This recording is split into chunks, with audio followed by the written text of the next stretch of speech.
Hello दोस्तों, स्वागत है आपका हमारे यूट्यूब चैनल मरीन वर्ल्ड में। दोस्तों, आज के इस वीडियो में मैं आप लोगों को एलएलबी कोर्स के बारे में पूरी जानकारी दूंगा। दोस्तों, वीडियो में आगे बढ़ने से पहले मैं आपसे रिक्वेस्ट करना चाहूँगा कि अगर आपने अभी तक मेरा चैनल सब्सक्राइब नहीं किया है तो इसे ज़रूर सब्सक्राइब कर लीजिएगा और अगर वीडियो अच्छा लगे तो इसे शेयर ज़रूर कीजिएगा। तो चलिए दोस्तों, इस वीडियो को स्टार्ट करते हैं। हम अक्सर देखते हैं कि हमारे आस पड़ोस में विभिन्न मुद्दे एवं घटनाएँ इस तरह से घटित होती हैं जिसमें दो व्यक्तियों का, संस्थाओं का या फिर दो बड़े घरेलू मुद्दों की वजह से पारिवारिक रंजिश का तनावपूर्ण माहौल तैयार हो जाता है। इस परिस्थिति में बहुत बार कुछ मुद्दे आपसी तौर पर सुलझाने के बजाय अलग ही तूल पकड़ लेते हैं, जिनका समाधान हो पाना मानो मुश्किल सा हो जाता है। हालांकि हमारे समाज का निर्माण ही इस बात पर हुआ है कि जहां लोगों को उनके स्वतंत्र जीवन जीने के अधिकार के साथ कुछ सामाजिक गरिमा एवं व्यक्तिगत अनुशासन का भी पालन करना अनिवार्य होता है। जब घरेलू या सामाजिक झगड़े या कलह हद से आगे गुजरने लगते हैं तो फिर न्यायपालिका या कानून का सहारा लेना अनिवार्य चीज़ बन जाती है, क्योंकि दुनिया के लगभग सभी देशों में मानव अधिकार के साथ मानव के परस्पर संबंध से लेकर सामाजिक जीवन तक से जुड़े कानून अथवा नियम बने हुए हैं। कानून समाज के नियम एवं व्यक्तियों के हक एवं जीवन की समस्याओं को बेहतर तरीके से सुलझाने का विकल्प होता है, बशर्ते सभी लोग इसका सही मायने में महत्व समझें और पालन करें। विवाद धन माल से जुड़ा हो या जान से, आप विपत्ति के समय जरूर कानून का आधार लेना उचित समझते हैं और इस समय पहले आपके दिमाग में ख्याल आता है वकील या वकालत पेशा इंसान का, जिसे कानून से जुड़ी सभी बारीकियां और उसके सही उपयोग का ज्ञान होता है। अगर आप भी कानून की पढ़ाई एवं उसमें कैरियर बनाने के इच्छुक हैं तो ये वीडियो आपके लिए काफ़ी लाभदायक साबित होने वाला है, जिसमें हम कानून की शिक्षा से जुड़े स्नातक स्तर के शिक्षाक्रम यानी कि एलएलबी की संपूर्ण जानकारी देने वाले हैं, जिसे पूरा करने वाले व्यक्ति को आम भाषा में लॉयर या वकील कहा जाता है। अब हम जान लेते हैं एलएलबी के फुल फॉर्म के बारे में। इसका फुल फॉर्म होता है बैचलर ऑफ लेजिस्लेटिव लॉ। अत्यंत प्रतिष्ठित समझे जाने वाले कैरियर में से वकील एक पेशा होता है जिसमें स्नातक स्तर की शिक्षा को एलएलबी यानी कि बैचलर ऑफ लेजिस्लेटिव लॉ इस तरह का संबोधन दिया जाता है। इस शिक्षा क्रम में कानून से जुड़ी सभी धाराएं, सामाजिक तथा व्यक्तिगत तौर पर बने कानून, संपत्ति तथा जान की सुरक्षा आदि विषयों पर कानून के बने प्रावधानों का ज्ञान प्रदान किया जाता है। लगभग दुनिया के सभी देशों में कानून व्यवस्था उच्च स्तर से लेकर निम्न स्तर पर कार्यशाली होती है, जिसमें छोटे गांव से लेकर बड़े शहरों तक रोजमर्रा के जीवन में आम इंसान से लेकर सभी वर्ग के लोगों को विपत्ति एवं तकलीफ के समय कानून का सहारा लेना जरूरी बन जाता है। इस परिस्थिति में सुरक्षा यंत्रणा के अलावा कुछ मुद्दे न्याय प्रणाली के दायरे के अंतर्गत सुलझाने हेतु वकील पेशे से जुड़े लोग सहायक की भूमिका अदा करते हैं। अब हम एलएलबी शिक्षाक्रम की अवधि के बारे में जान लेते हैं, यानी कि एलएलबी कोर्स के ड्यूरेशन के बारे में। आमतौर पर इस शिक्षाक्रम का अवधि 3 साल का होता है, लेकिन अगर सेमेस्टर्स में स्टूडेंट्स फेल होते हैं तो यह इस अवधि में बढ़ोतरी भी हो सकती है।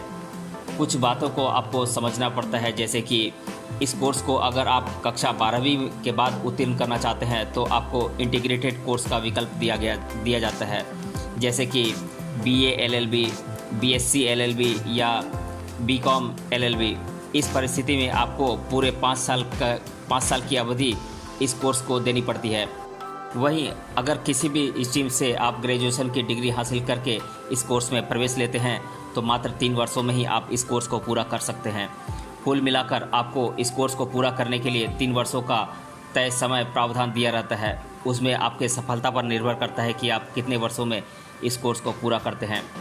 आपको इस कोर्स की अवधि से जुड़ी बातें और अच्छी से समझ में आएंगी, जिसको हम आगे प्रवेश पात्रता के दौरान और अधिक विस्तार से समझाएंगे। अब हम जान लेते हैं एलएलबी शिक्षाक्रम के शुल्क के बारे में, यानी कि एलएलबी कोर्स फीस के बारे में हम जान लेते हैं।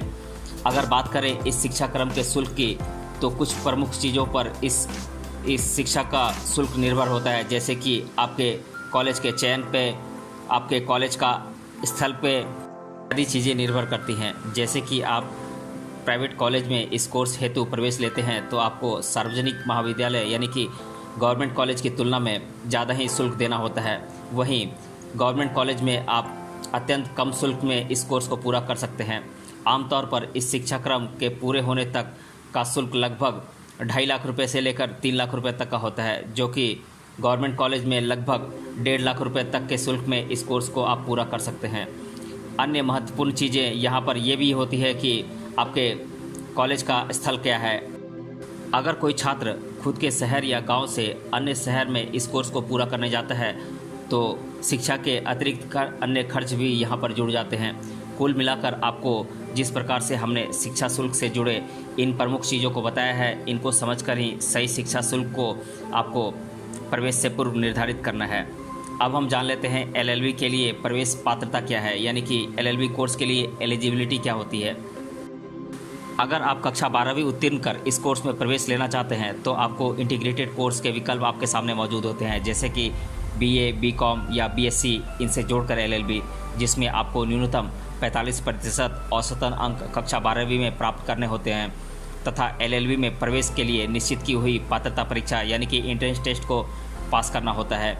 इस स्थिति में आपको कुल 5 साल में ये डिग्री हासिल हो जाती है। अगर आप कला, वाणिज्य या विज्ञान की धारा से यानी कि किसी भी स्ट्रीम से आप ग्रेजुएशन की डिग्री प्राप्त कर चुके हैं और आप एलएलबी में प्रवेश हासिल करना चाहते हैं तो आपको न्यूनतम शिक्षा पात्रता केवल ग्रेजुएशन या स्नातक की डिग्री ही होती है, जो कि 3 साल के इस शिक्षा क्रम के लिए अनिवार्य होता है। बात करें आयु सीमा की तो इस डिग्री के प्रवेश के लिए आयु की कोई सीमा तय नहीं की गई है। पिछड़े वर्ग एवं आरक्षण के दायरे में आने वाले सभी छात्रों को कुल प्राप्त अंकों में प्रवेश हेतु 5% का आरक्षण दिया गया है, जो कि उन्हें प्रवेश हेतु दिया हुआ रहता है।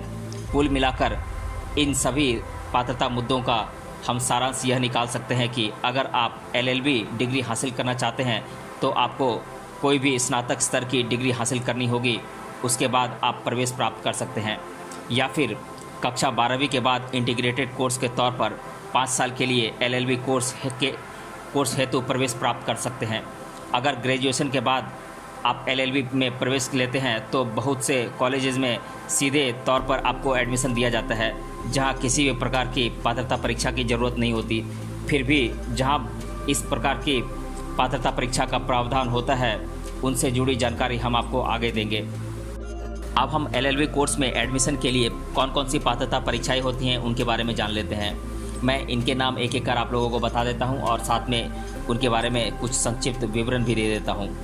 तो पहला टेस्ट है LSAT, जिसे कि कॉमन स्कूल एडमिशन टेस्ट भी कहते हैं।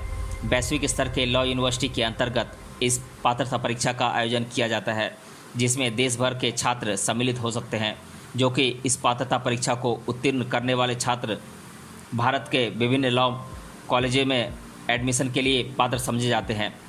दूसरा टेस्ट है LAWCET, यानी कि law common entrance test. Andhra Pradesh एवं तेलंगाना राज्य के अंतर्गत संयुक्त तरीके से एलएलबी शिक्षा क्रम के लिए पात्र छात्रों को चयनित करने हेतु इस पात्रता परीक्षा का आयोजन किया जाता है। तीसरा टेस्ट है CLAT, common law entrance test. यह एक राष्ट्रीय स्तर के लॉ यूनिवर्सिटी के अंतर्गत ली जाने वाली पात्रता परीक्षा होती है, जिसमें देश भर के छात्र सम्मिलित हो सकते हैं। चौथा टेस्ट है AILET, यानी कि all India law entrance test. यह दिल्ली यूनिवर्सिटी के अंतर्गत ली जाने वाली पात्रता परीक्षा होती है। जिन छात्रों को दिल्ली यूनिवर्सिटी के अंतर्गत LLB शिक्षा क्रम को पूरा करना होता है, उनके लिए यह तय की गई होती है।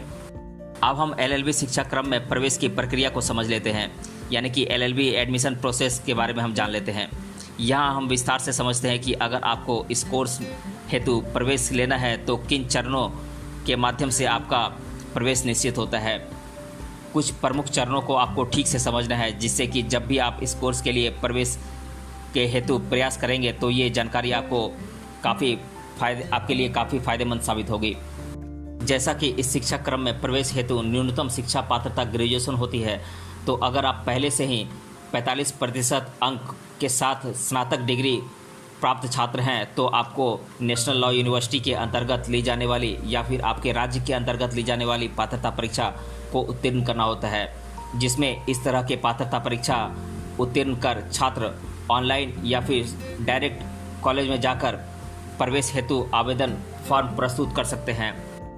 वहीं अगर आप कक्षा 12वीं उत्तीर्ण कर इस कोर्स में प्रवेश प्राप्त करना चाहते हैं तो आप मौजूदा इंटीग्रेटेड कोर्स के विकल्प में से अपने पसंद के अनुसार लॉ कोर्स का चयन कर सकते हैं, जैसे कि विज्ञान धारा से कक्षा 12वीं उत्तीर्ण छात्र बीएससी एलएलबी के लिए अप्लाई कर सकते हैं। कला शाखा से यानी कि आर्ट बैकग्राउंड के छात्र बीए एलएलबी के लिए और वाणिज्य यानी कि कॉमर्स से उत्तीर्ण छात्र बीकॉम एलएलबी के लिए आवेदन कर सकते हैं। वहीं उपरोक्त तीनों शिक्षा धारा यानी कि तीनों स्ट्रीम से उत्तीर्ण छात्र बीबीए एलएलबी के लिए भी आवेदन कर सकते हैं। इस प्रकार आपको विषयों का चयन कर 12वीं के बाद एलएलबी के लिए प्राइवेट या गवर्नमेंट कॉलेज में आवेदन करना होता है। कक्षा 12वीं के बाद जिन छात्रों को एलएलबी में प्रवेश पाना होता है उन्हें उनके राज्यों द्वारा तय की गई या फिर राष्ट्रीय स्तर पर आयोजित होने वाली पात्रता परीक्षा उत्तीर्ण कर प्रवेश हेतु आवेदन करने का प्रावधान होता है। इस तरह पात्रता परीक्षा उत्तीर्ण हुए छात्रों के आवेदन को मद्देनजर रखते हुए निजी एवं सार्वजनिक महाविद्यालय यानी कि प्राइवेट और गवर्नमेंट कॉलेज अंकों के आधार पर मेरिट लिस्ट जारी करते हैं, जो कि कॉलेज की आधिकारिक साइट और कॉलेज में छात्रों को सूचित करने के लिए जारी की जाती है। इन सभी चरणों से गुजरने के बाद अच्छे अंक प्राप्त छात्रों को अंतिमतः प्रवेश निश्चित किया जाता है यानी कि फाइनल एडमिशन दिया जाता है। हालांकि जिन छात्रों के कम अंक प्राप्त होते हैं उन्हें या तो प्रतीक्षा सूची में रखा जाता है या फिर उन्हें अन्य कॉलेज के विकल्प तलाशने होते हैं। यहाँ एक बात महत्वपूर्ण यह भी है कि बहुत से कॉलेज इस तरह की पात्रता परीक्षा के बिना ही छात्रों को प्रवेश देते हैं, जो कि एक हिसाब से माने तो ये पात्रता परीक्षा सभी जगह अनिवार्य नहीं होती। दोस्तों, ये वीडियो काफ़ी लंबा होने वाला है। आज के वीडियो में हम इतना ही रहने देते हैं। अगले वीडियो में हम जानेंगे एलएलबी पात्रता परीक्षाओं के प्रारूप के बारे में यानी कि एग्ज़ाम के स्ट्रक्चर के बारे में हम जानेंगे और इसमें कैसे क्वेश्चंस पूछे जाते हैं, कितना टाइम मिलता है एग्ज़ाम में, ये सब चीज़ें हम डिस्कस करेंगे। और एलएलबी कोर्स के सिलेबस के बारे में हम जानेंगे अगले वीडियो में। एलएलबी कोर्स के अच्छे कॉलेजेस कौन कौन से हैं देश भर में, इन सब चीज़ों के बारे में जानेंगे। मिलते हैं अगले वीडियो में इसके सेकंड पार्ट के साथ। तब तक के लिए धन्यवाद।